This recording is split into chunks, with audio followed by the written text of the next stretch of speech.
I'm just sitting here looking at Miles on the wall and just thinking about who it is that I am now. And just Rashad the God, this Rashad the God era, and this is just me leaning into who was always here the whole time. I remember being so outgoing when I was a young kid, 4, 5, 6, 7 years old, going into grocery stores, talking to employees by their first name, calling them by their first name, having the audacity to try to have a whole conversation with them. Hitting on my brother's 10 by 10 years his girlfriend. So this girl's a decade older than me. I'm coming down, putting my arm around them in the living room, like, yo, what's up? We here. What's going on? And just thinking back to when did that change? It's like somewhere around the third grade, I started becoming more self-conscious, just conscious of myself like that. But when did it all change? Because at one point it was so free, not even a second thought about it. That was just who I was.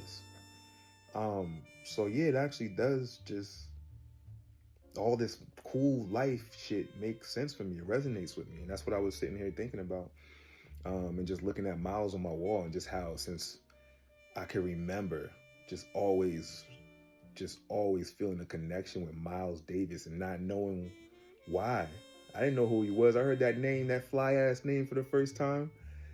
And I guess the music was playing. I don't know. But that shit just absorbed into my being. And it was like, oh, I'm him. I'm Miles Davis. That is the guy to be. And I would write his name on notebooks and stuff like that and just kind of embody him in certain ways throughout my young life and just take him on and just knew that was what you aspired to be.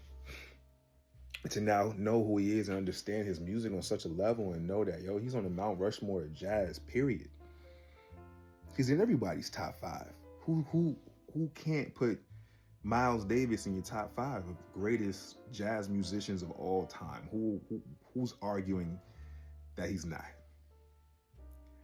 And just feeling so connected to him my whole life and not knowing why. There's a reason why. There's a reason why we're cut from the same cloth. We're cut from the same cloth in a lot of ways. A lot of that Miles stuff is on him. I can't relate Miles.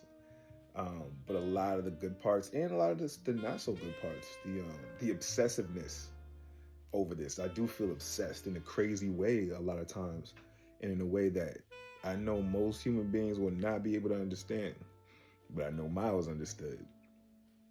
So it's those kind of things also.